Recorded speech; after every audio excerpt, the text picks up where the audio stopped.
भारतीय राजनीति के मौजूदा दौर को समझने के लिए एक बुनियादी सवाल बार बार सामने आता है।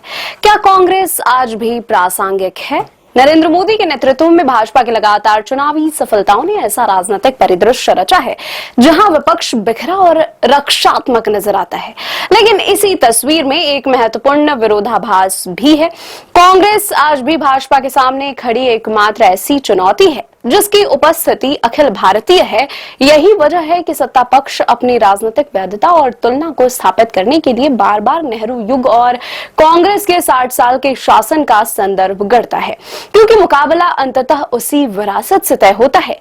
लोकसभा चुनाव 2024 के बाद भाजपा ने अपनी सांगठनिक पकड़ को और मजबूत किया है, लेकिन 2026 के विधानसभा चुनाव परिणामों ने उसे एक बड़ी चुनौती भी दी है।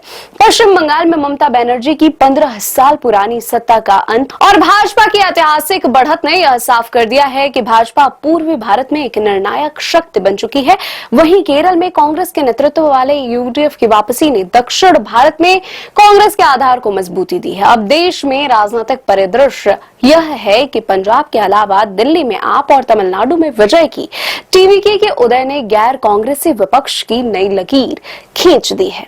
वर्तमान में कांग्रेस अपने दम पर हिमाचल, कर्नाटक, तेलंगाना और अब केरल में सत्ता में है। यदि झारखंड और तमिलनाडु के सहयोगियों को मिला लिया जाए तो वह देश के लगभग 6 राज्यों में प्रभावी गठबंधन का हिस्सा है।